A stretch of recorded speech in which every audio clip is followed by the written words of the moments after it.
ప్రభువునందు ప్రియ దేవుని బిడ్డలైన మీ అందరికీ కూడా నా యొక్క హృదయపూర్వకమైన వందనాలు తెలియపరచుకుంటున్నాను.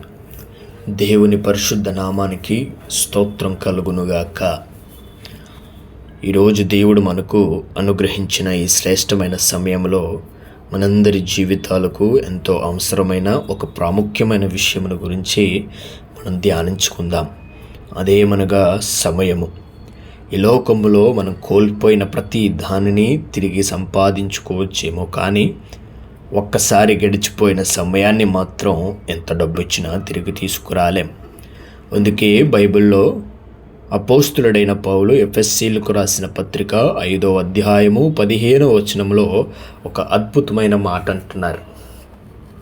దినములు చెడ్డవి గనుక మీరు సమయమును పోనీయక సద్వినియోగము చేసుకొనొచ్చు, అజ్ఞానుల వలె కాక జ్ఞానుల వలె నడుచుకున్నట్లకు జాగ్రత్తగా చూచుకొనడి అంటున్నాడు.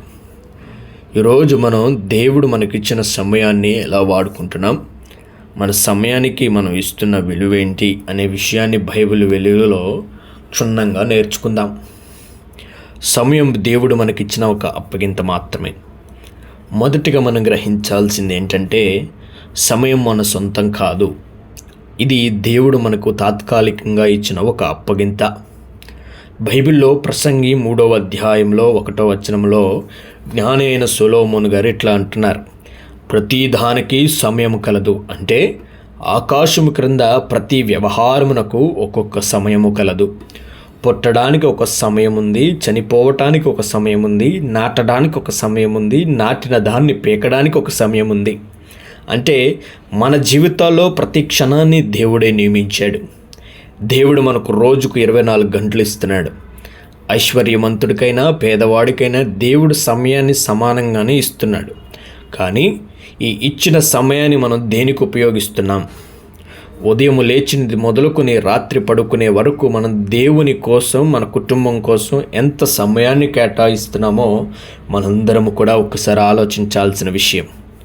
లోక సంబంధమైన వ్యర్థమైన విషయాలకు, సోషల్ మీడియాలకు, పనికిరాని ముచ్చట్లకు గంటల కొద్ది సమయాన్ని ఇచ్చే మనం ఆ సమయాన్ని ఇచ్చిన దేవుని పాదాల చెంత గడపడానికి మాత్రం 5 నిమిషాలు కూడా కేటాయించలేకపోతున్నాం. ఇది ఎంత విచారకరమో మనందరము కూడా ఆలోచించాలి. బైబిల్లో సమయాన్ని సద్వినియోగం చేసుకున్నవారు, మనం బైబిల్ గ్రంథాన్ని పరిశీలిస్తే దేవుని చేతిలో వాడబడిన ప్రతి ఒక్కరూ సమయానికి ఎంతో విలువిచ్చారు. మొదటిగా మోషే గారి జీవితాన్ని మనం చూద్దాం. మోషే గారు కీర్తనల గ్రంథం 90వ అధ్యాయము 12వ వచనంలో ఒక అద్భుతమైన ప్రార్థన చేస్తాడు.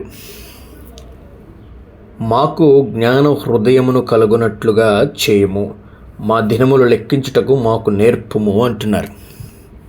ప్రభువా, మాకున్న రోజులు చాలా తక్కువ. ఆ రోజులను జ్ఞానంతో ఎలా వాడుకోవాలో మాకు నేర్పించు అని మోషే గారు అంటున్నారు ప్రార్థనలో.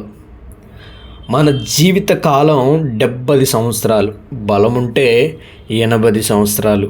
అందులో సగభాగం నిద్రకే సరిపోతుంది. మిగిలిన కొద్ది సమయాన్నైనా మనం జ్ఞానంతో వాడుకోవాలి. రెండవదిగా మన ప్రభువైన యేసు క్రీస్తు వారి జీవితాన్ని చూద్దాం. యేసు క్రీస్తు వారు ఈ భూమి మీద జీవించింది కేవలం 33.5 సంవత్సరాలు మాత్రమే. ఆయన బహిరంగ పరిచర్య చేసింది కేవలం 3.5 సంవత్సరాలు. కానీ ఆ కొద్ది సమయంలోనే ఆయన తండ్రి అప్పగించిన పనిని సంపూర్ణముగా ముగించాడు. మనం ఆ మాటను యోహాను సువార్త 9వ అధ్యాయం 4వ వచనంలో కూడా మనం చూడవచ్చు. యేసుక్రీస్తు ప్రతి నిమిషాన్ని ప్రార్థన కొరకు, రోగులను స్వస్థపరచడం కొరకు, సువార్త ప్రకటించడం కొరకు వాడారు. ఆయన ఎక్కడ సమయాన్ని వృధా చేయలేదు. ఆయన అంటున్నారు, పగలున్నప్పుడే నన్ను పంపిన వాని క్రియలు మనం చేయుచుండవలెను, ఎవడనూ పని చేయలేని రాత్రి వచ్చుచుందని యోహాను సువార్త 9వ అధ్యాయం 4వ వచనంలో వివరిస్తున్నారు. సమయాన్ని వృధా చేస్తే జరిగే నష్టం. ప్రియ దేవుని బిడ్డలారా, గమనించండి. సమయాన్ని వృధా చేయడం అంటే దేవుడు మనకిచ్చిన ఆయుష్ను వృధా చేయడమే.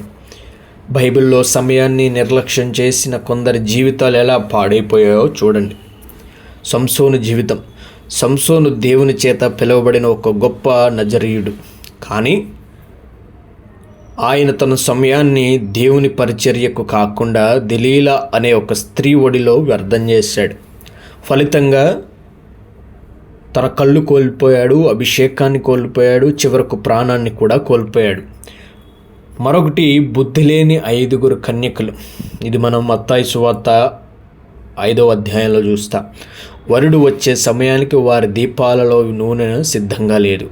వరుడు వచ్చే సమయం సమీపించినప్పుడు వారు నూనె కొనుక్కోవడానికి వెళ్ళారు. కానీ వారు వెళ్ళిన సమయంలోనే వరుడు వచ్చేశాడు. తలుపులు వేయబడింది. వారు సమయానికి ముందే సద్వినియోగం చేసుకున్నందున పెండ్లి విందులోనికి వెళ్ళే గొప్ప అవకాశాన్ని శాశ్వతంగా కోల్పోయారు. ఆ యొక్క వివరణ మనం చదివితే చాలా బాగా అర్థమవుతుందండి మనకి. ఈరోజు మన జీవితాల్లో కూడా రేపు ప్రార్థన చేసుకుందాం, లేదా ఎల్లుండు లేదా మరొక వారంలో మనం మందిరానికి వెళ్దాం, ముసలితనం వచ్చాక దేవుని నమ్ముకుందాం అని సమయాన్ని వాయిదా వేస్తున్నామేమో. జాగ్రత్త, రేపు అనేది మన చేతిలో లేదు. కాబట్టి ఈరోజు దేవుడు ఇచ్చిన ఈ వాక్యాన్ని వింటున్న మనమందరము ఒక ప్రాముఖ్యమైన తీర్మానానికి రావాలి. గడిచిపోయిన కాలాన్ని మనం మార్చలేం, కానీ మన ముందున్న సమయాన్ని దేవుని మహిమ కొరకు వాడుకోగలము. మనం సమయాన్ని ఎలా సద్వినియోగం చేసుకోవాలి? ప్రతిరోజు దేవునికి ప్రథమ స్థానం ఇవ్వాలి.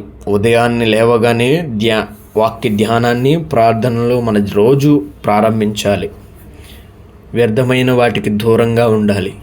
మన ఆత్మీయ జీవితాన్ని, మన సమయాన్ని పాడు చేసే లోక సంబంధమైన స్నేహాలకు, వ్యర్థమైన ఆలోచనలకు ఇక స్వస్తి చెప్పాలి. అది ఎవరైనా సరే. కుటుంబానికి సమయం ఇవ్వాలి. దేవుడు మనకిచ్చిన కుటుంబాన్ని వాక్యంలో, ప్రార్థనలో నడిపించడానికి సమయాన్ని కేటాయించాలి.